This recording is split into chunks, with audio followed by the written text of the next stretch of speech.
This is Nattering with E with your host, Eric Friedlander. What up, world? It's your boy E coming at you from the Nattering with E studios, letting you know that going forward, we're going to be twice a week. That's right. Saturdays, like always, new episodes will drop, and on Tuesdays, new episodes will drop. Same time both days, 6 a.m. Check us out on Podbean and Spotify.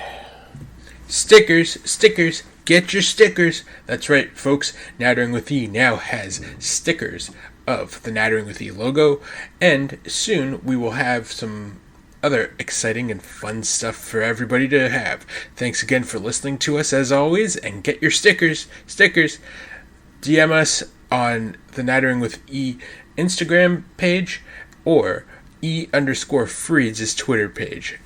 What up, world? It's your boy E coming at you from the Nattering with E studios. Just letting you know, if you'd ever like to come on an episode to Natter with E, totally get a hold of me. You can reach us on the Nattering with E Instagram page, my personal Twitter, E_Freeds, or if you just somehow see me on the street or in person and say, hey E, I would love to be on the show, we'll make it work.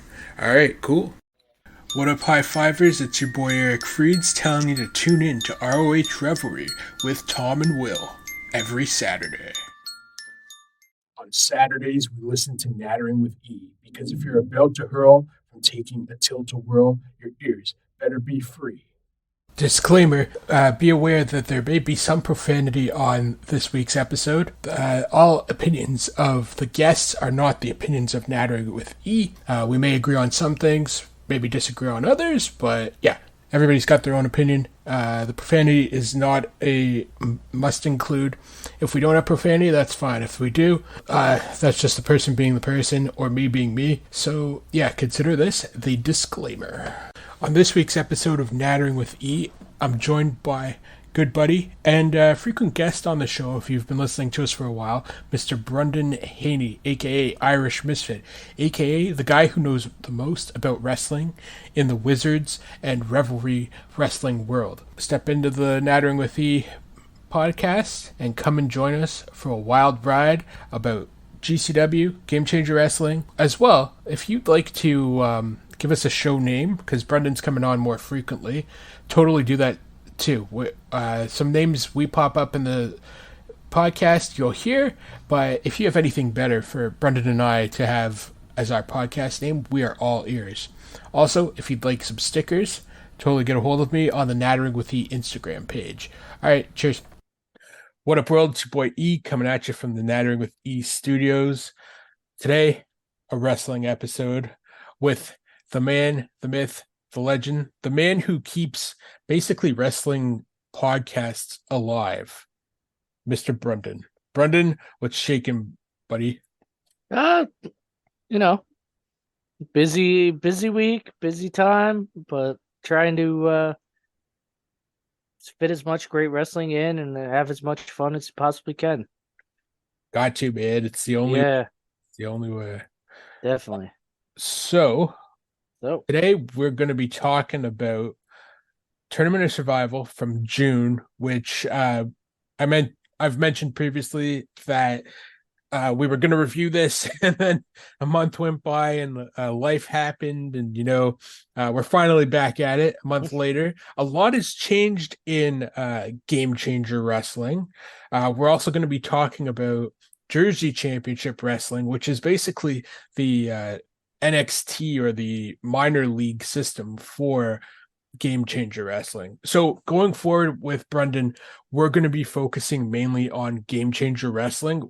Let us know in the comments for this episode if you'd like this to still be just Nattering with E Wrestling, or if you want it to be Nattering with E B and E, but not that B and E. Brundan and Eric not breaking and entering. Yeah, we're going to be focusing on Game Changer Wrestling, which is based out of New Jersey, but they tour all over the place. Brundan, I definitely want to talk about this upcoming tour, because apparently they're going to Tokyo. Yes. They're going to Germany. They're going to, I don't know if they're going to Italy. I really hope they come back to Toronto at some point. I'm sure they will. Yeah. I missed that one. And then Jersey Championship Wrestling. I think just as you were saying, as we were talking off air, they only wrestle out of Jersey, but do they go all over or just Ridgeville? They do some events in Richville Park. They'll do an event when GCW does their weekends at the Showboat. They'll have a show either that night or the next day as a matinee. So TOS weekend they actually had a show that same weekend as well. So That's great. Okay, so yeah. let's start with TOS. Firstly, this was to say that this was an interesting tournament in my opinion would be a little bit of an understatement. I found of the so we'll go over the first round of matches. So we had four triple threats. First triple threat was Cyclope versus Green Phantom versus Midio Extremo. The next one was Toro Segura versus Joey Janela versus Tomo Hirata. Then we had John Wayne Murdoch versus El Desperado versus Matt Tremont. Then we had an all women's triple threat death match: Rina Yamashita versus Casey Kirk versus Sawyer Wreck. So, a couple questions for you. One Yeah. is, what was your of the first round matches? Because you were there live. I was fifth row. Amazing. Yeah. So, of the first round matches, what was your highlight? What was your favorite match? What was your least favorite match? And were you surprised at any of the winners coming out of the first round? So let me see. So I would say, I mean, the whole first round as a whole was really good.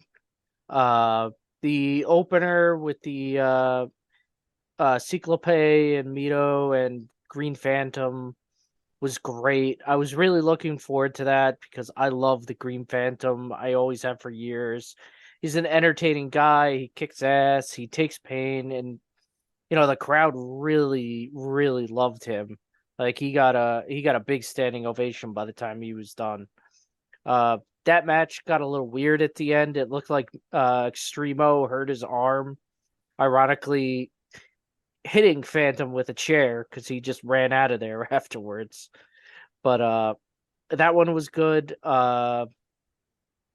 The Desperado match was pretty awesome because I mean Desperado is like one of the top juniors in New Japan and he's nuts. Anybody who's watched New Japan Independence Day, I mean, like he had that tag team match, him and Gasai versus Homicide and Moxley, and they just killed each other. And then, him and Moxley picked up the bones and killed each other again the next day. So, but it was pretty cool to see him come over. I was very surprised. I thought Tremont was going to win that one.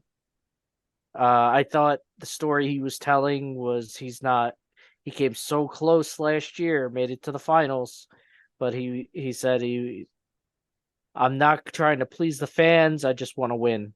But then he lost. And John Wayne Murdoch won instead.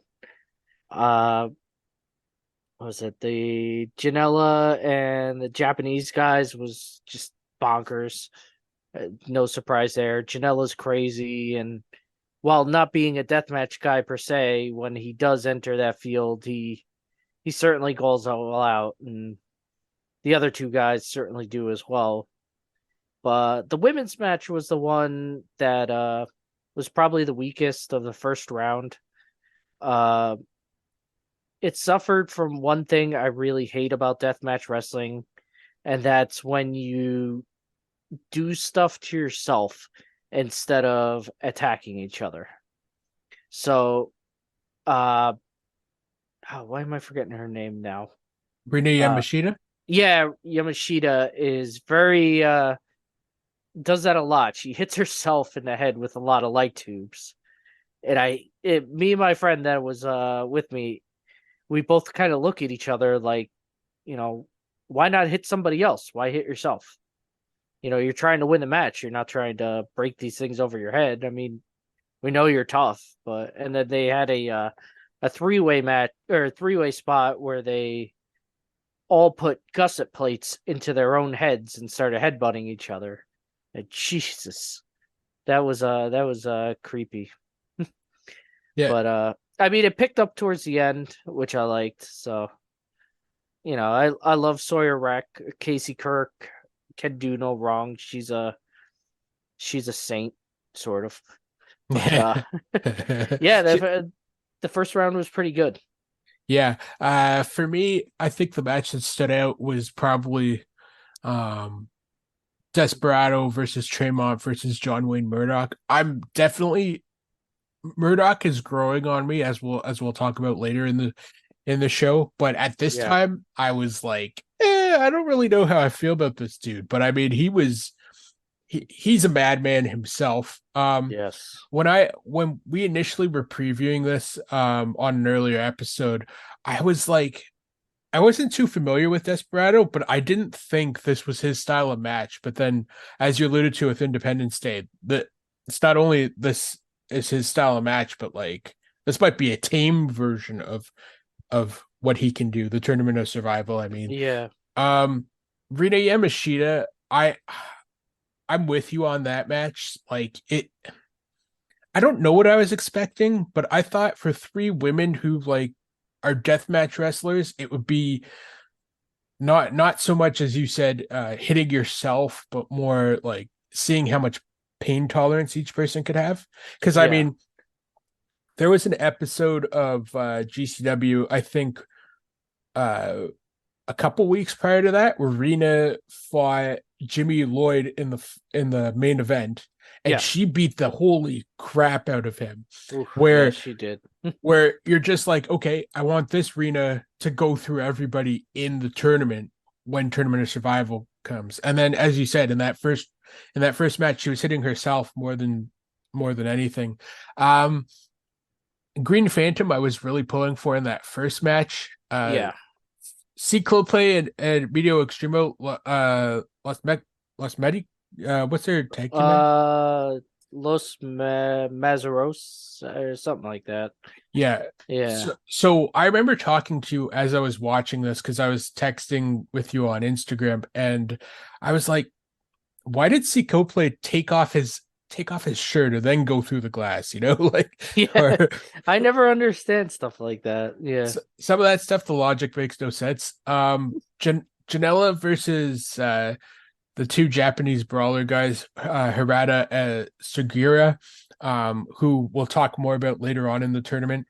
Um, I knew it was going to be crazy, but there was one spot where I can't remember if they were punching each other in the face or they each had a light tube, but they like went in a triangle for like 3 rounds and were literally like hitting each other as hard as they could, and each Yeah. guy was staying on their feet. So I was like, oh my god. But the way that Prazak, so our commentators for the event were Dave Prazak and Veda Scott. Veda seems to be the every week commentator with GCW, and then sometimes they have a different person besides Prazak doing it. Oh, Um, nice. so it seems as though they were really pushing for the GCW homegrown people, not the people they invited into the tournament. So it's interesting because when it comes to sports, you're always like, oh, I hate the Homer announcers. But this was the first time I was watching a wrestling match and I was like, I kind of don't like the Homer announcers. Like you could tell they were besides Sikople versus Green Phantom versus Miedo Extremo, everything Mhm. else you could tell they were like, I'm picking, like you could tell Prazek was picking Joey Janela, John Wayne Murdoch, and Rita Yamashita because she's the champ. But yeah, it was interesting. It's like 2013 ROH, and the other guys are scum. Yeah, exactly. Exactly. So after the first round, so the winners of each of the first round matchups for people who are watching this, Sikople Sikople advanced in the first match. Toro Segura from there's a Japanese promotion that Freedoms. yeah, Freedoms. Yeah, Freedoms. That's actually Jun Kasai's promotion in Japan. So it's all deathmatch wrestling there. Freedom's. Basically, yeah. It's they have a couple of probably like comedy guys and stuff, but the majority of it is deathmatch wrestling. Yeah, so those two guys are from Freedoms, Toru Sugiura and Tomoya Harada.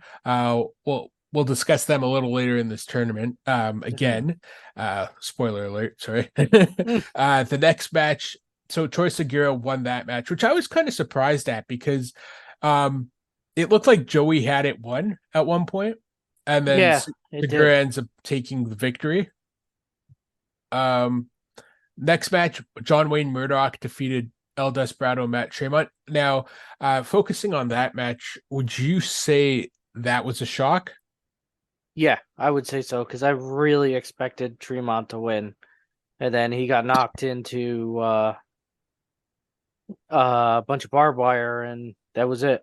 But not too soon after that, he uh he ended up doing a 700 light tube match against deathmatch wrestler Neil Diamond Cutter. So it's possible he was maybe saving a little bit for himself. So because That's he came out of that one hurting. yeah, I can Yeah. imagine. There's a match for Tremont's promotion this week. So we're recording July 11th, and this will go up on July 15th. Anyways, there's a match this week on H2O where Tremont fights Becca Yeah. for the championship for them. For Sorry. the IWTV internet champion. Yeah. So that should be a Yeah. good match too. Slash, I love Becca and everything, but Tremont is Tremont. So I mean, Yeah, yeah, that's all I exactly. gotta say. If you've been listening to any of our past episodes, where we're big Tremont fans here. So and just knowing his history in Cage of Death with CZW, to say he's gonna put Becca's in for a tough go in that match will is Yep. putting it lightly. She better pack a lunch. Yeah, She's gonna have a exactly. hard day's work. Exactly. And then Yeah. Rina Yamashita defeating Casey Kirk and Sawyer Wreck. That to me was no surprise because uh, Yeah. Rina's a champ. If she wasn't the champ, then I would have said it could have gone any of the ways. But I I I thought if they had gone with Sawyer Wreck, I would not have been too surprised. Just because they really like her. She's really good. She's got a cool look and everything. So if they had gone with her, I would have. It wouldn't have shocked me, but I'm also not surprised at all they went with Rena. yeah, Casey would have shocked me. Yeah, yeah. Because she's just like the biggest underdog. The yeah. Kurtz in But general are she just for ICW out here in New Jersey, the other deathmatch no holds barred. guys, That's yeah, you Noel's guys. Bard. Yeah. She was their deathmatch champion for a couple of months and kicked some ass. Did she have to But fight Hoodfoot at all or no? I don't know if she did. I Because don't that remember. I think Hoodfoot lost. I forgot who he beat. I don't think it was Casey though. yeah, because he's insane. But I mean, Yeah, he is. yeah, I was watching that last week, like ICW Pit Fighter or whatever, Yeah. and I was some of that stuff. It was insane. Like I watching, gotta yeah, I gotta check one of those out because they run out here a lot. yeah. I forget if I gave you my login for I think you did. IWTV, but like It's the buried in a message of memes. yeah, exactly. We're memaholics here, Yeah. So to calm us down after that, after the crazy first round, Hmm. um, we get a four-way match here. Blake Christian defeats Alex Price, Gringo Loco, and Jack Cartwheel, which holy smokes, like that was probably one of the fastest 14-minute matches I've ever seen in my life. Like those guys just they operate at like 100 miles a minute. Like it's insane. I think the most memorable part of that match actually for me was going to get a hot dog. Yeah. I kind of like some of these guys. Like Cartwheel is fine. Gringo is fine. Alec Price is freaking great. Yeah, he's amazing. He's gonna one of the guys that's gonna break out. And Blake is fine. He's pretty good. He's pretty good. But at that point I was like, I came here for deathmatch wrestling. I know what this is gonna be. Mhm. So let me go get a hot dog. Now, do you like Blake in GCW or do you prefer him more in ROH? Because like he's put on some excellent matches with some of the guys in the new ROH. Like the debut episode with him versus Zack Sabre Jr. Yeah. Yeah. Like that match was like, oh my god. I think more GCW just because the way he is. It's like a different side. It feels more like him. I think Yeah, I would prefer him like that. So I used to say like I can't believe that he was someone that WWE let go from NXT, but I mean they let everybody go at that point. that point, yeah, as you said, they let everybody go, but at the same time, I think like some of these guys who got let go, best thing for them. Yeah, Like yeah. I like mean, look at especially Cardona. Cardona's Cardona's the unbelievable. man now. Yeah. Him versus Blue Cane is gonna happen, and it's gonna break the internet. Look it up on Twitter. Sorry, what was that? I missed what Him you said. versus Blue Cane. Blue There's Cane. a wrestler out there named Blue Cane who's wrestles in a cane mask and a blue cane costume, and just he says he's 10% better than Red Cane. Yeah, that's So amazing. he's That been shitting on Cardona because years ago when Cardona Kane threw Cardona off the stage and everything. right. So that match is gonna happen. It's gonna be ridiculous. Hopefully it happens at GCW. Yeah, that would be amazing. And then we can review that. Yeah. Now I'm on Cage Match going through all of Tournament of Survival. So after that four-way, we got the first of the semifinals. It was John Wayne Murdoch versus Cyclope. Yeah. Um I'm not really a fan of either of these two guys, but I mean 5 minutes I just see 5 minutes 33 seconds was how long that match went, and it seemed much shorter to me. Really? It seemed I could be wrong, but I thought it was longer. I mean, it's been about a month now since I saw it, but Yeah. Yeah. yeah, there was one part of that drove me nuts.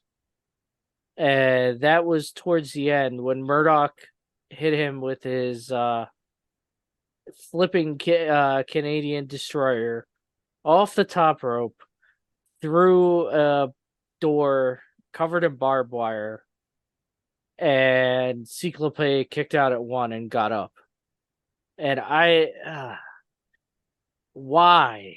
I hate when guys do that. Like, this is like the biggest move you could have done to you. Sell it. Get kicked Mhm. out at two. Make everybody go. I feel like they would have gotten a huger reaction if he kicks out at 2 and 9 9 9 9. Like, people would have jumped up and started chanting. Instead, he does that and just takes me out of the match. And it's funny because me and my buddy were literally talking about watching when we went to see CZW years ago, and Janela and Leo Rush had a match where Janela gave Rush a power bomb off a 20-foot ladder through tables, and Rush just got up and kicked out at one. And we're like, why? This why? Just, sell the move. Yeah, Kick out. I'm the same way. Like if like you said, if it's basically the finish of the match, like why are you kicking out at one? And then they end up Yeah. they end up losing by like something cheaper than that. Yeah, Murdoch hit him with a running knee through a pane of glass. It's like, that's fine. You Like, know, I really like Murdoch a lot too. I think he has a cool look. He definitely takes a whooping and keeps going. For all accounts, he seems like a really cool guy on Twitter. He loves his kid and loves his rabbits, so he's a fun follow. I But remember one of our earlier episodes, like every guy we were going through is like, nope, he's a piece of crap. Nope, he's a piece of crap. Yeah, thankfully, He's that a seems good, to have changed. yeah. So our other semi-final match was Rina Yamashita versus Toru Segura. Uh, Yeah. to say Rina stepped up her game, I found from the first round into this would be putting it lightly. She really Yeah. I'm trying to remember what she did that was quite incredible, but like it wasn't a surprise to me when she was able to defeat Segura. I ca- Hmm. I I kind of got to a point where just to go back about the announcers being homers, you kind of could tell through their announcing who was gonna move on in the tournament. Oh, okay. Yeah, I didn't watch it back, so I didn't hear any of the announcing. In Yeah. fact, you really couldn't hear anything in that building. It was a new spot. It was basically like filmed in a parking garage in a way. It Hmm. was more like if you've ever been to like it was either that or if you ever been to like I don't know, a con or something like that, but not like a fancy con, like just a big open space. So the acoustics kind of they kind of sucked. You couldn't really hear. I mean, I can't hear shit anyway, but Fair enough. yeah, I'm already like 40% deaf, but I mean like you couldn't hear anything people were saying. So, Yeah, that's yeah. crazy. So, what did you make of this match, Rena versus Toru? It was great. Yeah, it was really good. I thought Segura had a chance to move on. He's been in a couple past tournament survivals. He usually makes the second round. I could have seen him moving on and getting to the finals, but once again, Rena just steps it up and just she killed him. Yeah. Yeah, she it was a hell of a match. Speaking of, yeah, she definitely put the beating on him, and like I had a feeling because she's had so much momentum even going into tournament of survival that Yeah. it would have been tough to see her lose in the semis there. Yeah. Um, but People moving were on, behind her, that's for sure. yeah, everybody loved her. Yeah. It was great. But moving on to the final of But tournament of survival before eight. they had that, they had quickly Brandon Kirk and Low Life Louie come out and set up actually a match for GCW After Dark. Oh, sweet. Yeah, so but like I said, you couldn't hear anything. And I Yeah. love Brandon Kirk. He's a hell of a fighter and he's a good guy also and he definitely outkicked his coverage with Casey Kirk. So Mm-hmm. Mm-hmm. yeah, it just sucked. I couldn't hear anything he said. Yeah, for sure. Louis, I could take her leave, but Yeah, you because know, they put Louis in the Hall of Fame, I think. Low life. yeah, and well deserved. He's been doing death matches since the late mid to late '90s, and he was one of the original guys in New Jersey. So doing it back with like Homicide when before he was a more than a deathmatch wrestler and a few other guys. So well deserved for him. Honestly, the fact that half these guys, like Low Life Louis, if you notice in the, so I forgot to even mention this before, but before the tournament even kicks off, uh, I don't know what they said to each other, but Nick Gage and Danzig got into a brawl and were Zandig. like beating the Yeah. crap out of each other. And the fact that Danzig can even walk is like surprising to me. Just knowing how he wrestled in like 2003. I'm like, Yeah, I missed that. I hit some traffic on the way down mm, because it's New Jersey and there's always traffic. And yeah, it took a few minutes to get parked and everything, so I came in right as that ended and Nick Gage was leaving the ring. So, I missed Zandig, which is fine because he's a he's a douche in my mind. oh, Zandig. Sorry, Yeah, I was Zandig. saying Danzig. Sorry, Yeah. my bad. But yeah, not a big fan of him anymore. I mean, he took a hell of a lot of pain and did a hell of a lot of shit years ago, but he's just a shitty human being. in my opinion. Yeah. Oh no. I agree with you. If you read his like out of out of wrestling persona, him and Necro Butcher, like we, Yeah. well, I mean, you and I could talk about those guys being terrible humans for Yeah. like 3 hours, but It's not for, I'll just say it's not for me. yeah, no, Yeah. for sure. I Yeah. forget what the context was for why they started. Like 1 minute, Nick Cage is literally introducing him, and the next minute he like slaps him so hard that his face starts bleeding, and then Oh my like God. uh Zandig just picks up like a pane of glass and throws it on Gage's head, Jesus. and it's like, wait a minute, he was inducting him into a Hall of Fame, but now they're like in this giant brawl, and like nobody knew how to react, so Yeah, which was kind of yeah. funny. I think a lot of people are not Zandig fans also in GCW as much either. I could be completely wrong. There's a hell of a lot of XPW fans out there, more than I realize. So, Mhm. they could be fans of Zandig also, but I mean I wouldn't have given that guy a mic and let him talk, but that's just me. Oh no, More I power agree. to him. Yeah, I agree with you for that. Zandig, for anyone who doesn't know, is like he's a hardcore like Trump supporter, isn't he? Yeah, yeah, he is. He's a Yeah, big MAGA guy. yeah. So, whatever. But I mean, the only props I'll give to him is that like just seeing how like he revolutionized like deathmatch wrestling, Yeah, him and guys he like definitely did. Wife beater, Nick Wife Gage. Beater. He trained Nick Gage, so without Zandig, we don't get Nick Gage. We Hmm. don't get CZW. We might not get as much. Like Jun Kasai came over for CZW because of Big Japan relationship. He gave a lot of guys their starts. The Backseat Boys, Trent Acid. He brought over. He was one of the first guys to bring over uh Owens and Zayn. Oh wow. Yeah, I mean he wasn't. I don't know if he was the first, but he definitely gave him a huge platform. So Yeah, as absolutely. much as I don't like him, he did a lot of good things, but then he also fucked him up. So Yep, for sure. yeah. For sure. So going into the finals, we hmm have Rina Yamashita versus John Wayne Murdoch. So prior to this match starting, who was your pick for At that finals? point, I figured Reno was gonna win. Mm.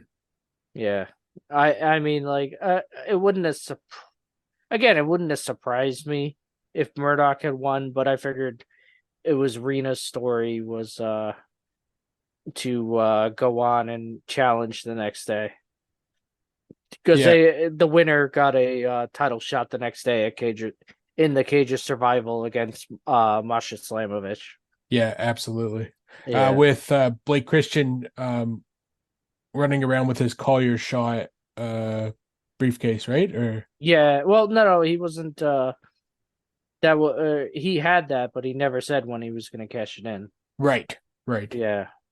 right. So Yeah. So, the only thing I remember from this match, because as you said, it was about a month ago, was two things. The like last 3 minutes of the match where Rena just I know I've said throughout this that I am not a John Wayne Murdoch fan, but I think this gave me a little bit of respect for him because the whooping he allowed Rena to give him oh yeah. was bananas.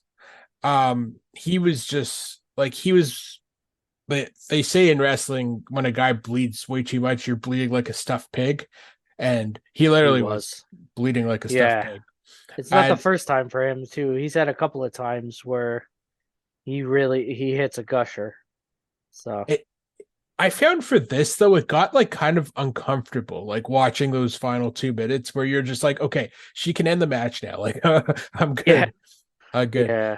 All But right. then so Rena goes on to win as Brundan alluded to with It uh, was I have it up. It was she did a Splash Mountain, something like that. Well, oh yeah. they went to there was a scaffold and they went to the top of the scaffold and Rena threw him off and did a massive splash, but Murdoch again like kicked out at 1, but then Rena ended it like right afterwards. So being Right. kind of a hypocrite, I remember being like, "Oh my god, he kicked out!" And then the fact that they ended it 2 seconds later, it made it feel a little better.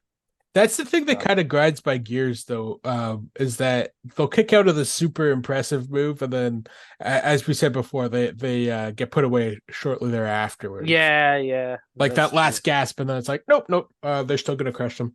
Yeah, So Rena wins. She gets presented the Tournament of Survival title or trophy, and then uh, we alluded to him briefly just now. Jun Kasai makes his return to GCW, and he's joined by Toro Segura Harada.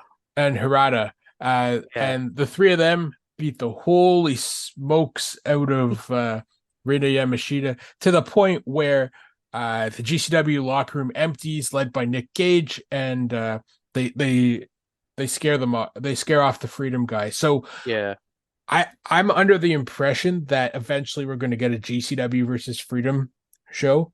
yeah. They're definitely going to be doing joint shows over in Japan.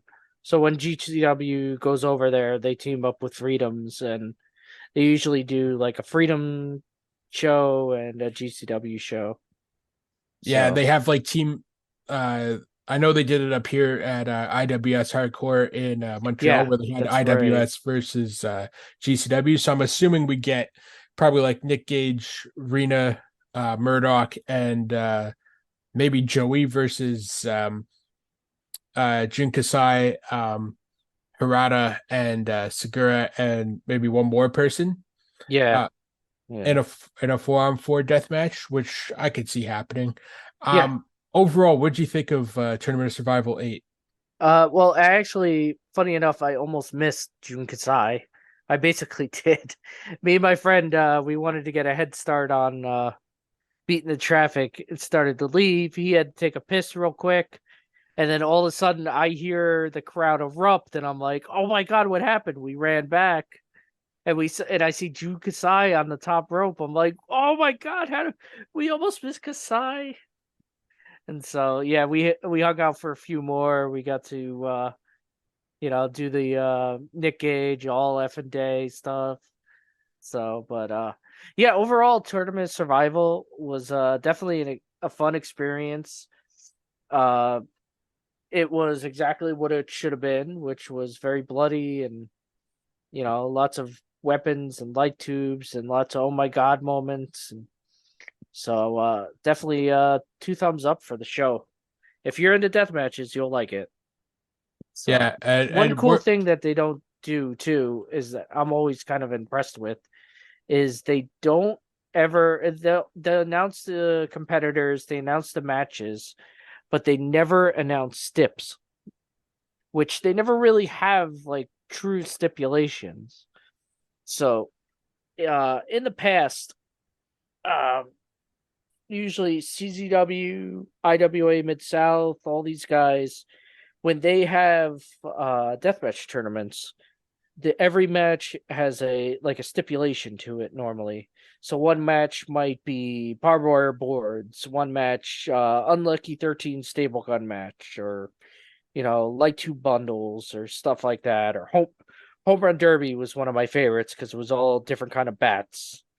But GCW just brings a bunch of cool stuff out, and that's here's your match.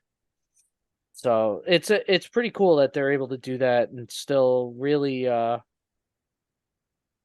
put on a pretty cool show. So, but I would like to see them. I wish just once they would do a fans bring the weapons match because I kind of miss those. oh yeah, that would be sweet. Yeah, What they. weapon would you bring if you were?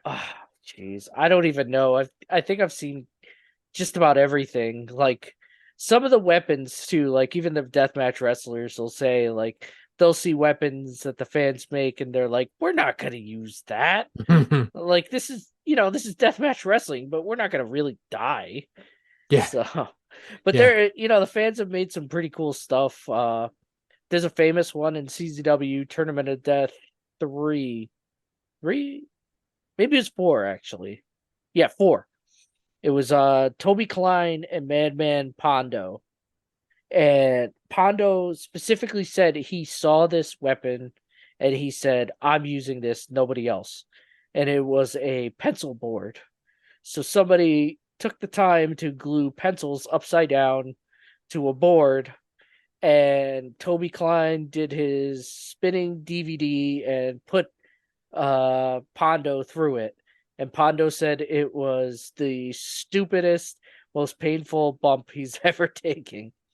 And he was picking lead out of his ass for the next, like, forever, Oh basically. my He probably God. still has lead in him somewhere. But yeah, that's some of the crazy shit people think of. Uh, That is insane. So yeah. the next night after Tournament of Survival was GCW Cage of Survival 2. We'll fast forward right to the main event for that one. Only because that was the only match that I saw for some reason. I didn't see That's anything one else. more than I did. Yeah, I gotta go back and watch the rest of this. Me Anyways, too. uh actually, this match kind of intrigues me. I'm again on Cage Match. If anyone else is following, I will post this in the write up for the pod, where you can find these things. But they had a 6-man tag match that I did not watch. It was East West Express, Jordan Oliver, Nick Wayne, and Mike Bailey Mhm. versus Alec Price, Jack Cartwheel, and Jimmy Lloyd. One of Um, these things does not belong here. yeah, Lloyd, Jimmy. you know what? Oh no, I don't get it. He's a hard worker, but like again, I'm the same way. He's not someone I'm sold on at all. Yeah, me neither. What was another one? They had oh, that would have been a good match that I think you would have liked. Cardona and Steph Delander versus the Kirks. Oh yeah, yeah. That looked like it was going to be a lot of fun, and they did some crazy stuff in that. I just love Matt Cardona. I know I'm Yeah. not supposed to, but he's just so entertaining. Yeah. I have to tell you though, Jenna Kai does Janai nothing Kai. for Janai Kai does nothing for me. Like She's yeah, I could see that. Mm, like yeah, I've seen her in different, like she was in Bloodsport and I enjoyed her in that.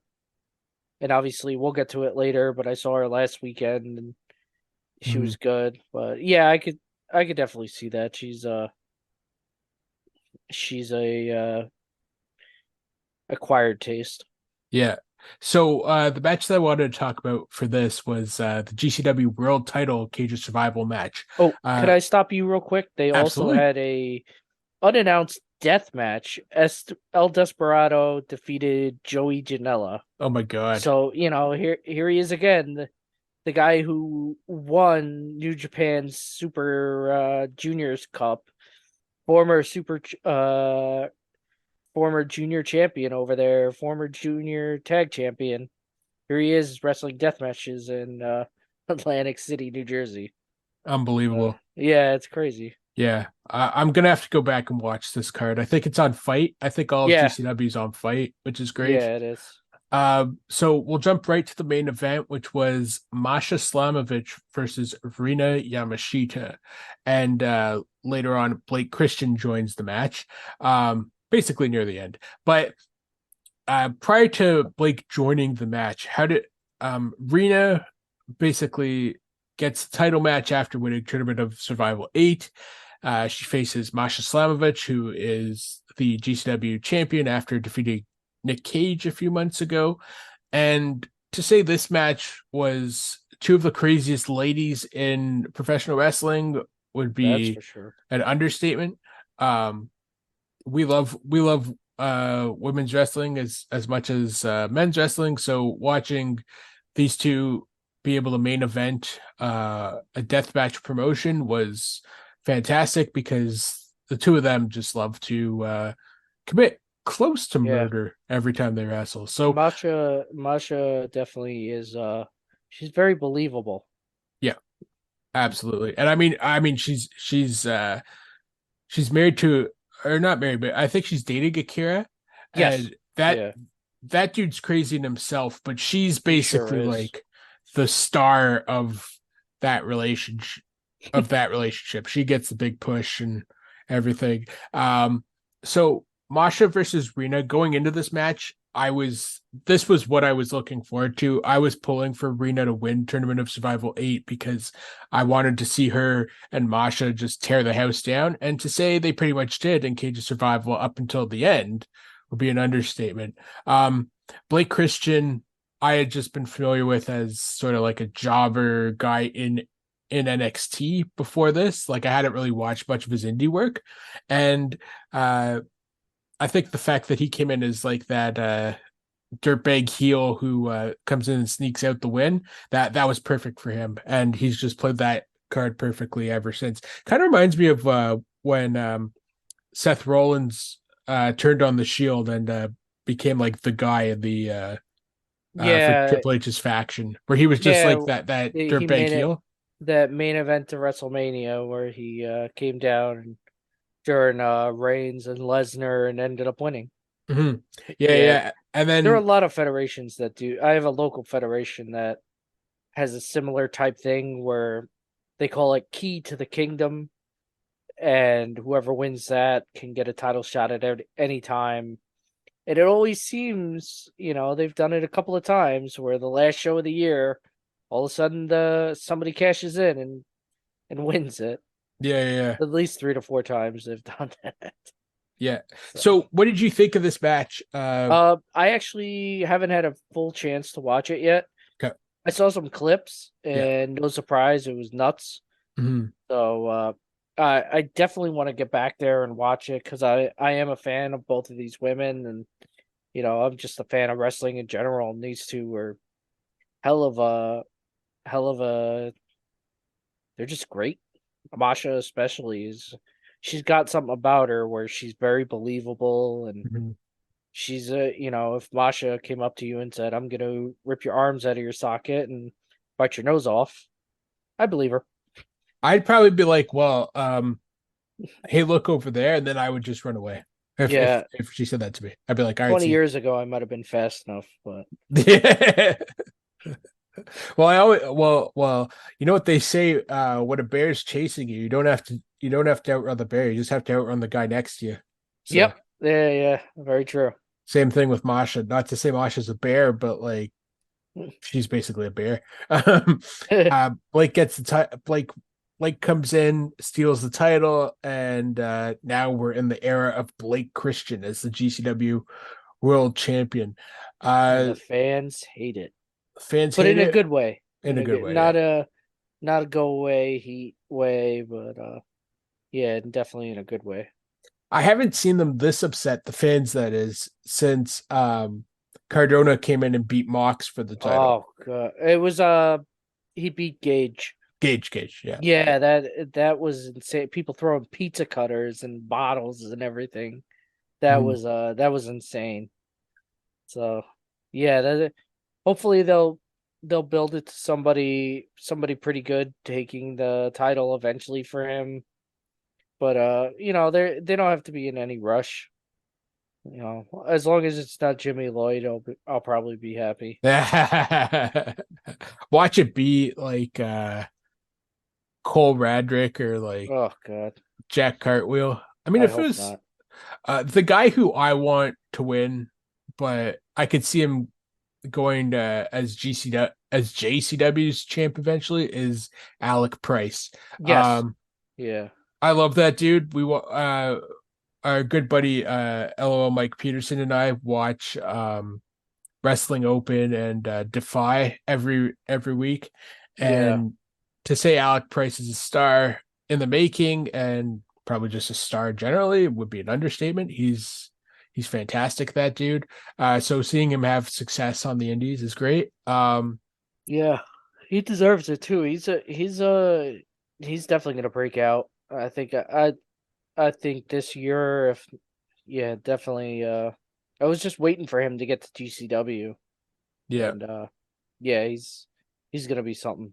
Yeah. So talk to me about JCW, Jersey Championship Wrestling. When did this iteration of JCW start? And what did you think of this past weekend's birthday, big ass extreme birthday bash? Did I guess before you start, my question is this: were the fans too harsh on Blake Christian for having the birthday month of Blake Christian? Nope. I must have missed him say that. Once again, I showed up about 6 minutes late. Ironically, the event is seven blocks from my house, but I thought leaving 10 minutes early would be, or 10 minutes before the event would be fine. But it's a pain in the patoot to find parking sometimes around there, and Yeah. especially they sold this show out. So I don't know how many people there were. There was at least 300 people in there, maybe more, but it's a little Knights of Columbus. You only get 3 rows of seats and then everybody's standing around. So Mhm. it was definitely a packed house. So Yeah, I that saw was you pretty on the cool. camera, man. It was very cool. Yeah, it was opposite the hard. I was like, Brundan, what Yeah. up, man? So yeah, I actually I saw a clip of something at one point. I can't remember which it was. And you could see my wife walking in the background, and I called her over. It's like, "Hey, look, you made it." That's So, fantastic. yeah. But That's great. yeah, the JCW, it was a great show. They have a fun history. They were just JCW, Jersey Championship Wrestling, back in the late 90s, early 2000s, until about 2004. GCW brought them back in when the heck was it? About sometime in 2018, 2019. They brought them back kind of as like a feeder system. So obviously not everybody can get on GCW shows, but some of the younger local guys can get on JCW shows and put on a good showing and eventually make it up. So this was definitely a star-studded event, though. It wasn't just the local guys. They had some talent on this one. Yeah.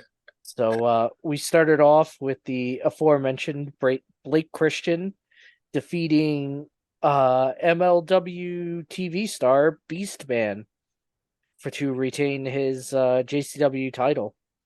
Uh, I had never seen Beastman before. I knew, obviously, he's what to kind of expect with him, but yeah, he lived up to that name. He's pretty much a beast in the ring and outside of it. So it was a fun match. Fans hate Blake Christian, so it was entertaining. My son learned a lot of new words thrown at Blake. Uh, I took my wife and my son to the show with me, and he wasn't the only kid there, thankfully. So I didn't feel like a total failure as a father. But yeah, yeah, yeah, it was a great match. The Beastman, my son thought he was jumping out at him at one point. Ran to the back and just spent the rest of the match against the wall so he wouldn't get jumped on by Beastman. But yeah, it was good. Blake had a good showing, and it was a shit heel, so well, well, retained his title. that planka that Beastman did Oh my way through the god, match, I yeah. was like, holy smokes! And, Yeah. and they listed him at like 499 or 500 pounds, and I was saying to you on messages, I was like, this dude's 499 pounds, and he moves better than I do. Like Yeah, he's yeah, he's a big great. boy. Yeah, he was great. Yeah. So that led into match number 2 of Mao versus Mao. Mike Bailey. I don't know who. I feel like I've heard the name Mao before. Are you familiar with him? Yeah, a little bit. He's Mike Bailey's tag team partner in Was it DDT? I think it's DDT. Yeah, yeah, yeah. Oh, okay. So they had a for me this was my match of the night. The way that these guys went at each other, unbelievable. Plus, we saw our Lord and Savior Yoshihiko make his first appearance. Oh yeah. Um, to say that Yoshihiko as a ref was everything I wanted it to be, and more would be an understatement. Um, the moves that Mao and Mike Bailey put on each other were incredible. Oh, they You just could tell they kicked. know each other like the back of their hands. Yeah. The way So they this were. was originally supposed to be Psycho Clown versus Mike Bailey. So I don't know. I think it was like 2 or 3 days beforehand it got changed, and I don't know what happened. They never announced why. But I think, to be honest, like I think Psycho Clown's good, but I don't think we would have gotten this out of Mhm. Psycho Clown versus Mike Bailey. So it was a good change, that's for sure. Yeah. And Yo- they killed each other. I'll be honest, I popped a little for Yoshihiko, so it was pretty cool. So speaking of Yoshihiko, so Yoshihiko runs in to after the ref bump. Yoshihiko in a ref costume runs in to be the new referee for this match, and it seems like Yoshihiko's calling it down the middle for the most part till Mike Bailey basically has Mao defeated, and then a slow count sets Mike Bailey off. For a little background, Yoshihiko is a blow up doll that once gave Kota Ibushi 99 straight destroyers and still somehow lost that match for Kota to win to retain his TV title, I think it was. yeah, probably the Extreme title. Yoshihiko's a former champion. Yeah, yeah. So it got that match got pretty crazy. At one point, Yoshiko, played by Mao, makes slow count on Mike Bailey. Bailey freaks out, grabs Yoshiko, and this is one of the first times where we'll just say that Yoshiko got got an introduction to our commentary team, which was several rows behind the action. Um, Yeah, they, I sent that clip to our buddy Milwaukee Tom. oh, nice. He's a huge Mike Bailey fan, Yeah. and he didn't realize at first that that was Yoshihiko, and he was like, "Holy crap! What did he do to that doll? Or Yeah. what did he do to the ref?" He thought it was like a real ref. Yeah. Yeah. Yeah. And he said he That's watched it back fantastic. again. He was like, "Oh wait, no, that was the doll. Yeah. Never Yeah. mind." It's That's like, "Oh my fantastic. god, well, Mike Bailey just committed murder." Yeah, yeah, exactly. Well, I mean, you could say he did commit murder because Yoshihiko is, if wrestling's fake, how is Yoshihiko a former Extreme champion? That's what I ask people. He what did he do? I was at the show. It was WrestleMania weekend of 2019.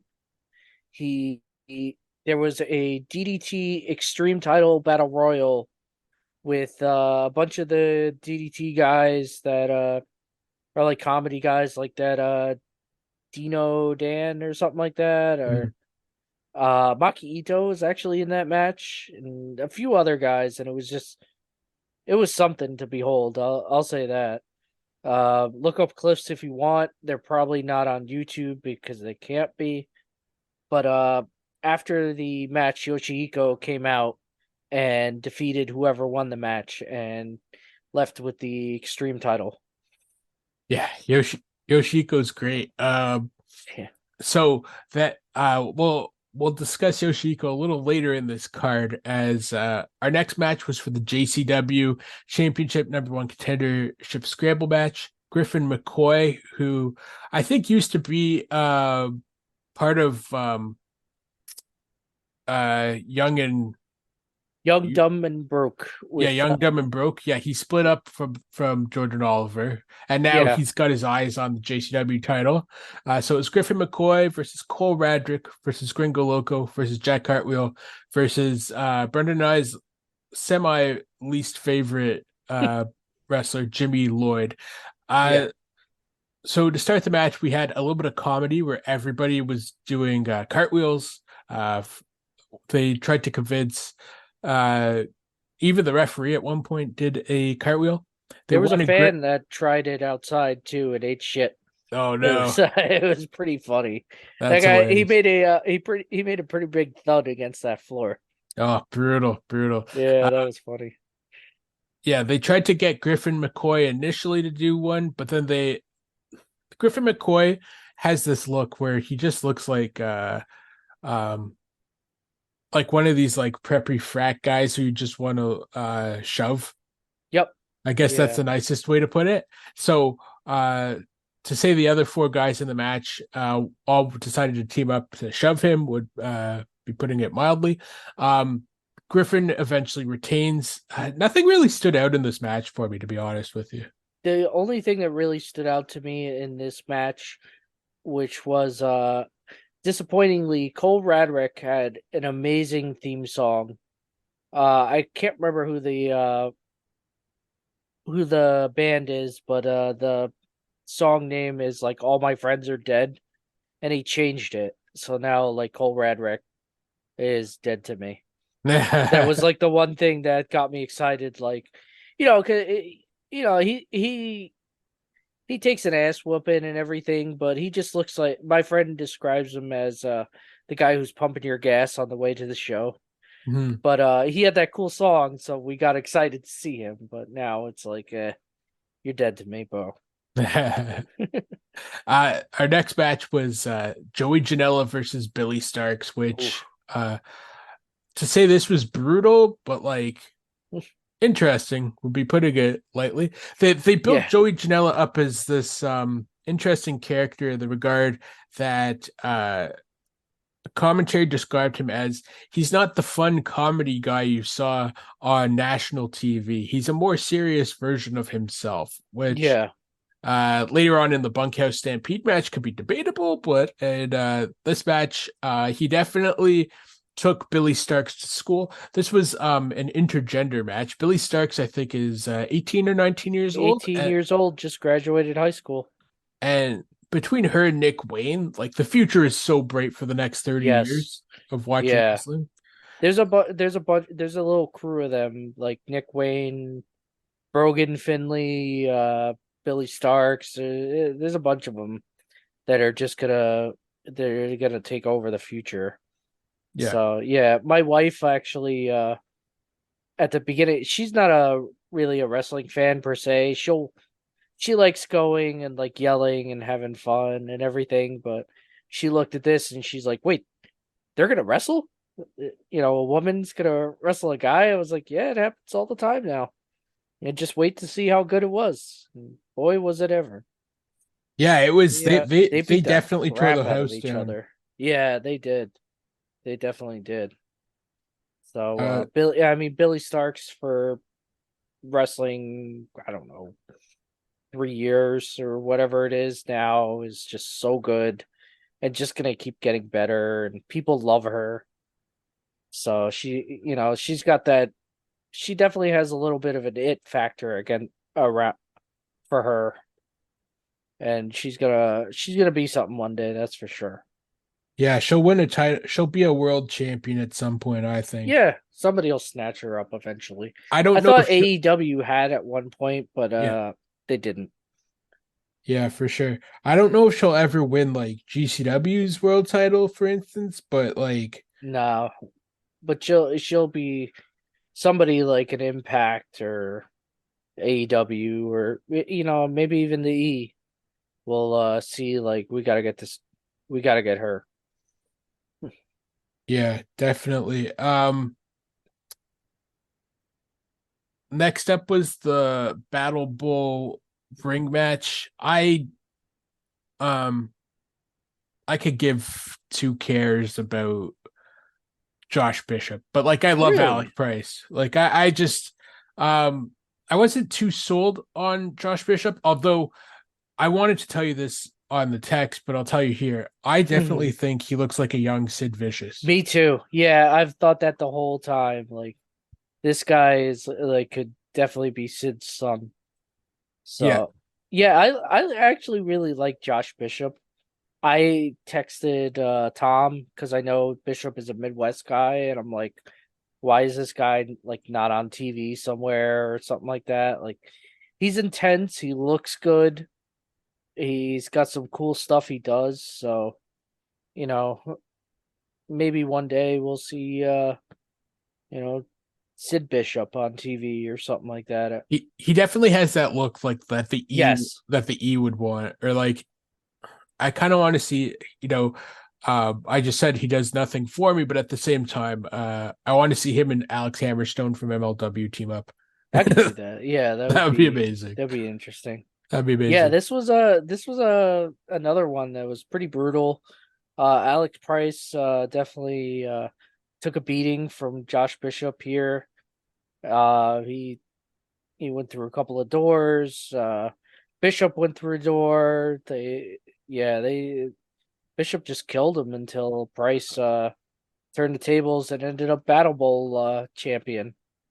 But Or so he thought. or so he thought, and you know he may have won the match, but Bishop was the one that walked out after a pretty devastating sounding choke slam through a door.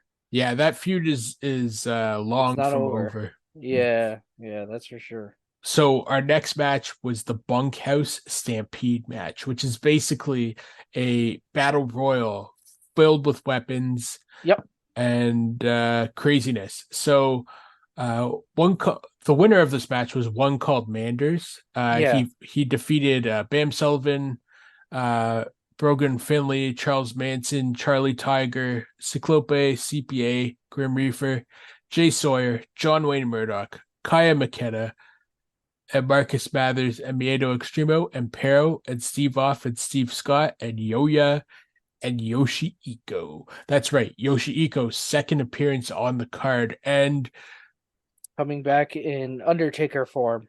Undertaker form. Oh yeah, when they came out, when they played the Undertaker's music, and it Yeah. was Yoshi Iko with like that guy holding Yoshi Iko. I Yeah. was like, this is amazing. So the first time I saw Yoshihiko years ago when it won the Extreme title, that's the way it came out. Because I guess somebody had popped him before that, Mhm. and then back from the dead in Undertaker form. So yeah, that was I hate to say it, but it was kind of entertaining. It was fantastic. Before we like we're still early days in us doing these reviews of JCW and GCW, but Mhm. eventually we're gonna get to a point where you're gonna say, "I love Yoshiko." I don't know if I'll ever get that, It's but ways it was away, but entertaining. I mean Yeah. the thing that I liked about because I thought the match was okay. Yeah. It very much favored the heels Yeah. for the most part, but I mean um the guy that I liked was CPA. CPA stood out for I me. love CPA. Uh, He he rips stands off it. out. He rips off his shirt, and it's another suit. And he rips off his tie, and there's another tie. And Yeah, I love when he does that. CPA, I saw him first time ever at WrestlePro years ago, and like instantly I was like, this guy, he's a wrestling accountant, but he's Mhm. entertaining. Yeah, I shouldn't like this, but I do. It's pretty awesome. And then yeah, he's definitely very entertaining in the ring, and he knows what to do. He unfortunately got choke slammed by Pyro. Instead of tacks or Legos, since he's accountant, he got choke slammed on a bunch of staples. yeah, yeah, Yeah. yeah. That was crazy. But him and Yoshiko really stood out of this match to me. Yeah. Yoshiko coming in and clearing house on everybody and single-handedly Yeah. taking out Los Mexico's with Yeah. Cyclope Cyclope and Miedo. and Miedo. That was pretty Yeah. cool. The He he put John Wayne Murdoch, he what was it? He brainbustered him through a yeah, chair. on the chair. Yeah, yeah, That looked brutal. yeah, yeah. He went head first onto that chair. Jeez. Oh man, that was Yeah, brutal. Yeah, he ate crap on that one, that's for sure. yeah. So Manders, the big feud within this match was Manders versus Charles Mason, and Pero is an associate of Charles Mason. So Yeah. basically, it was like if if the heel, if the main heel had some muscle behind him, he had Pero do Mason had Pero do his dirty work for the most part. But I mean, Mason looked like with some of the moves that he did, he could really go like that. Yeah, he's not that bad. I've seen him a couple of times, Mhm. and he's pretty damn good. He did He this like he spinning plays a tombstone. he plays a convincing like psychopath. Yeah, like he reminds me Yeah. of Joe Gacy a little bit. Yeah, I So, could see that. but Yeah. I mentioned earlier that Joey went Joey Janela went from being this very serious against Billy Starks to going back to more of a face role where he saved Manders from getting eliminated, and Yeah. then Pero eliminated himself. Or no, Joey eliminated Pero. Yeah, Pero, he helped eliminate him. yeah, My Pero, son was like, "Oh my god, where are they going?" Because they ran right past us, yeah. and he was like, "Oh my god, where are they gonna go?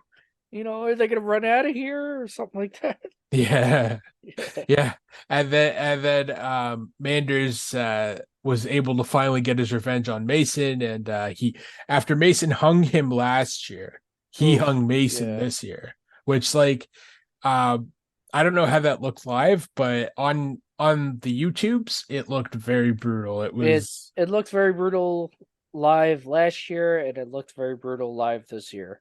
yeah, So yeah, I forgot to mention before, but I was at last year's oh nice, okay, yeah. bash as well, and yeah. What do you think of Manders? Manders I Hmm. like his look a lot. I mean uh, I know I started off the pod saying I'm not sold on John Murdoch, but I thought he and Manders really stood out in this match, and I thought um, Murdoch started to like he went from he does nothing to me in the beginning of Tournament of Survival to in this match I was completely like if it's Manders or Murdoch, that's who I'm pulling for Yeah, because I knew our guy Yoshihiko was not going to win. So I was just like, yeah, those two guys. Another guy I thought who stood out in this was Yoya. He did he did yeah. he did really well when he got his time to shine. He did really well. He won last year. So in the battle in the bunkhouse stampede last year, when he made his entrance, Manson actually attacked him from behind and threw him in a body bag, Oh man. like drug him out. So he never actually entered the match, Mhm. and Manson ended up being the last guy in there. But then Yo-Ya came from behind and hit him with a chair and threw him out, and Uh, ended up winning the bunkhouse stampede last year. nice. So He's are he's pretty good. I saw him and Ninja Mac oh on nice.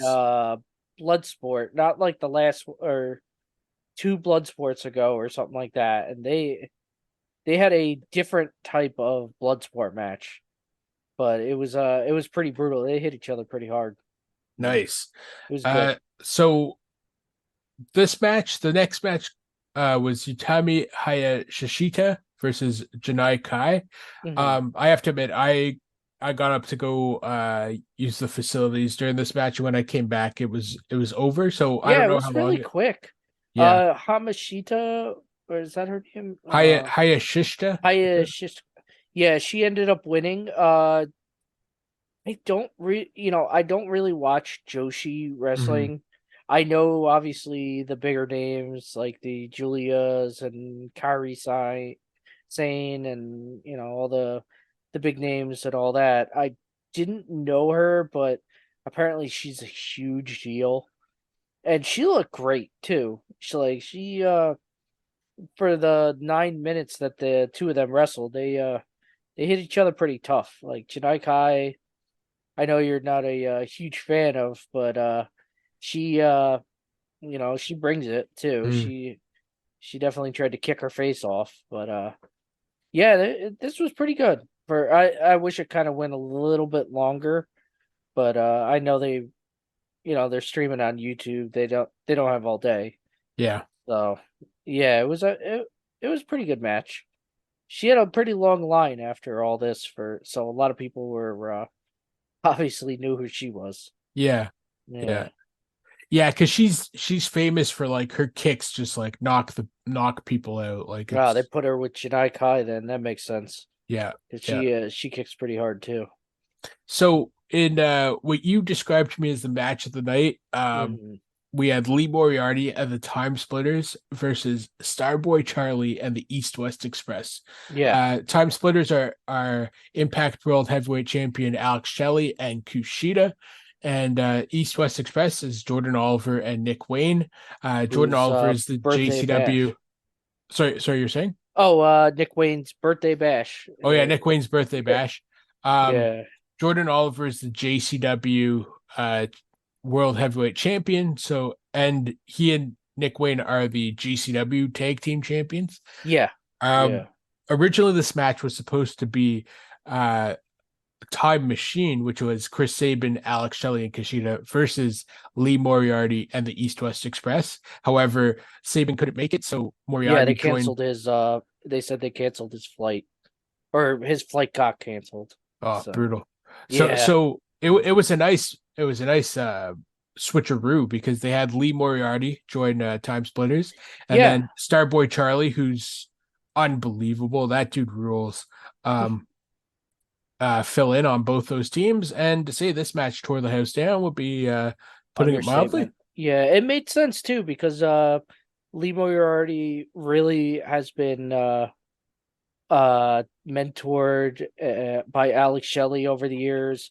He's come out and said like Shelley like basically like is the reason why he's in AEW and why he's as good as he is because Shelley really took the time to help him and teach him and everything. So it was pretty cool that the three of them got to be together because obviously Kushida and Shelley have so much history over Japan. So it's like, Kushida teaches Shelley, Shelley teaches Lee, and then they teach Jordan and Nick and Starboy. I wasn't really the biggest Starboy Charlie fan, but going into this, but oof, he held his own in there, that's for sure. Mhm. So yeah, this match was bonkers. The crowd was super hot. It's like holy crap. Here's the Impact World Champion. Here's the Kushida who was like the junior ace for years in New Japan, and they're in my hometown wrestling, Yeah, 7 blocks from my house. that's amazing. So yeah, they all all these guys are just so good at what they do. Nick Wayne is gonna be already is great, and he's gonna continue to be great on AEW television. Jordan Oliver, I used to hate, and I've come around so much on. He's really good. I just wish he'd trim up those matches sometimes because as much as I love him, I don't need to see Jordan Oliver wrestle for 40 minutes. Yeah. But like the two of them together, Nick and Jordan, are just an awesome team. So it was just a pleasure. It's like I say, it didn't feel like 20 whatever it was, 25 minutes or 23 minutes. They flew by. Yeah, So the crowd was with it the whole time. it was definitely a sprint in that match. Yeah. The triple Border City stretch, as you Oh, that noted, was so cool. was insane. I saw the highlight Yeah. of that this morning because I fell asleep like an idiot. So, It happens. I've done but, it. but yeah, it was to say that card was really good. Yeah. It actually excites me going forward with the pod because JCW puts on some really good matches, and then GCW we both love. So, Yeah. I'm excited to keep covering them going forward. Yeah, Uh, yeah. This was a great weekend. It was awesome. They did I don't know if it made it on afterwards, but they did Nick Gage came out afterwards after, Shelley took his time and really put everybody over huge. He said like these guys are the future. He called them the aces of the East Coast and everything. And then, out comes Nick Gage with a birthday cake for Nick Wayne. The whole locker room comes out and they all sing happy birthday. Surprisingly, nobody's face went into a cake. So yeah, it was pretty cool. Like at that point, my son and my wife walked over to get a better view, and I stayed at our seats So my son wasn't by me, so I got to scream the Nick Gage murder, death, kill, all effing day and everything. Because last year when he's right next to me, it was murder, death, kill all day. So Yeah. So you had to watch your mouth it's this like, time, yeah, basically. yeah. I was like, Chris, everybody else is saying it, but you're not supposed to. Yeah. He's a good kid. He knows that. That's hilarious. That's hilarious. So before we wrap this up, we're gonna go Hmm. over some music. So who have you Yeah, been listening to this week? Misfits. I was telling you before, I got to see the Misfits. They came to New Jersey. Um, Saturday. They went to the Prudential Center, which tie that back into wrestling. That's where AEW held one of their pay-per-views last year that I was at also. I think I almost sat in the same seats actually too. But maybe I think I was a little higher up for AEW. But Mhm. yeah, they came. Normally they play smaller shows, but I've never seen them. I've been a big fan of the Misfits for, I don't know, 20 something years. They've been around since 77, so it's pretty easy to be a big fan of them. Mhm. So yeah, it was they killed it. Have you They seen them before? I'd never seen them before, so I probably overspent on the tickets. And one of my buddies came with me. He called himself you know the support concert goer because he never really listened to them at all. So he knew like next to nothing about them. He just knew like, oh, these guys came in WCW once. That's how I know the Misfits. But That's amazing. yeah, they really killed it. It's funny, like they played forever. They must have played like 30, 35 songs because Oh all their wow. songs are like 2.5 minutes long at Yeah, yeah, most. yeah. So yeah, they just kept going and going. It was the originals. So it was Jerry Only. It was Doyle on bass, who slaps the bass harder than I've ever seen. In fact, I'm pretty sure he broke one. He plays slap bass so hard. And it was Glenn Danzig on vocals, whose voice is just unbelievable. And they actually had oh geez, I'm never gonna remember this guy's name, but the drummer from Oh, Slayer, Lombardo. Lombardo. Lombardo. Yeah, yeah, he was the drummer. And jeez, Misfits play fast, and he plays faster. So That's great. Yeah, yeah, yeah. they killed it. It was so much fun. We had a blast. My friend the next day was like, "Yeah, I'm gonna start a playlist of the Misfits now on Apple Pod." He's Nice. like, "Oh wow, it's like all the songs we heard last night." I was like, "Yeah, it's pretty amazing." That's awesome, man. That's great. Yeah. Yeah, yeah. On my end, Bauerhausen got me into Sleep Token. So Hmm. their latest album, Take Me to Eden, is insane.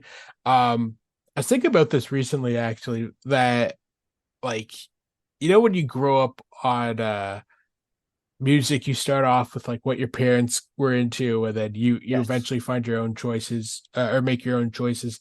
My parents have never been into like screamo or loud music, but like just hearing like heavy guitar riffs and like growls has really been hooking me in recently. So Hmm. uh that was quite good. Taken from Eden, the actual song is like fantastic. um, Speaking of music, I'm gonna have Mrs. Money come on the podcast at Oh, some that's point. awesome. So yeah, she That's she great. yeah, she's definitely down, and you know her, she loves music more than She loves her music. Yeah. I'm trying. Yes. Um, I I wasn't sure. I thought she was gonna be at the Misfits show, but she couldn't make it. I'm pretty sure. I think we're gonna meet up actually at a concert in um September, I believe it is, for the equally hard and fast and super crazy Gin Blossoms. Oh, nice. Nice. So my wife said that to me. She knows as much as metal and thrash and all that stuff, as much of that music I like. I love my alternative rock it's happy bands from the 90s as well. So it's Jim Blossom's Tonic and Fastball. Oh man, that's great. Yeah, like 19 I'm gonna go back to 1997, 98 and just be happy. All that's missing is the Goo Goo Dolls in your set. So I was never a huge fan of them, so fair I'm enough. happy with it. I would have Buffalo's been happy with finest. somebody. Yeah, I think there's one of those bands I've heard them so many times over the years. I'm starting to come around a little bit on them. Yeah. Yeah. Yeah. So that's gonna rule. Yes. Having Mrs. Money on will be great. Yes. Might Yeah. also have Asian Joe and I are gonna do a podcast on his cereal reviews to Ooh, review good choice. those. Might get Bauerhausen on again at some point talking tunes. So yeah, it'll be exciting with Nattering with E for the next little while. We're gonna have a Yep. lot of fun content. Brundan and I will obviously be back. You got to get more... somebody on to talk about books. So it'll be Nattering with E, aka basically the Wizards Discord. Oh yeah. We got to get a books guy too. Yeah. Yeah, that would be awesome. That would be awesome. Yeah. And we're gonna have JCB from Band from Ringside and the Phoenix Splash come on soonish as well. GCB just did a podcast with him last night. The guy is he has so much energy and he's a hell of a guy. Like I met him once for a 3-hour period and there couldn't have been a cooler guy. So, yeah, that's gonna be a must listen, I will say. Absolutely. Yeah. Yeah, apparently the origin story for Phoenix Splash. I'm giving this away because I'm going to talk to JCB next, but apparently, like he and Brent from Brainbuster Boys met at Forbidden Door 1, and we're like, "Hey, we should do a podcast together." And now they do Phoenix Splash. Like, oh my god, like that's insane. You could find Brett at Brainbuster Boys. Brainbuster Boys, and myself and Milwaukee Tom just did a podcast on mental health, and I'd only met Brett once before, but that he's awesome too. Yeah. We were like, oh, we're really gonna get to know each other, and that guy's awesome. Can't say enough good things about him. Definitely listen to that. I know SJ is going to be on at some point. I'm basically giving our listeners the next 6 months of podcast guests. So it's going to be a fun time, man. Yeah, excited for SJ. She's definitely gonna kill it on the podcast. Yeah, she's made for that. Yeah, she did a great podcast last week with Tom, myself, and Will. Yes. Yeah, that reviewing was Best in the World. That was so much fun. I hope you guys enjoyed my question of dishonor theme. Yeah. Have the Canadians on. Who's your favorite Canadian wrestler? Yeah. Yeah. I didn't even realize, to be honest with you, that I knew that much about Silesia Sparks, but apparently I do. So there you go. But yeah, and we're gonna have a few other guests. Imran may come on, and Sammy may come on as well. So, and Jordan will be back at some point for more Yentas. So yeah, this has been Nattering with E. Again, let us know what you want us to call this part of the show. B&E, not that B&E, or something else. Also one more thing. My dad and I are going to start a history podcast looking at the Battle of the Somme. So that's going to be coming out in a few weeks, and I hope everybody listens to that too. So this has been Nattering with E. Brundan, always a pleasure, my friend. Thank you very much for having me on. This was a super blast. Nobody I'd rather talk some GCW and deathmatch wrestling with. So excited for the future. Yeah, for sure. So we'll be back soon, and this will come out Saturday. Once again, if you would like some stickers, let us know. Nattering with E Instagram page, E_Freeds on Twitter. Check Brundan at Irish Misfit, and join the Wizards podcast Discord, and you can find a lot of great people in there too, just to talk to you about anything. Anyways, this has been Nattering with E. Have an excellent evening.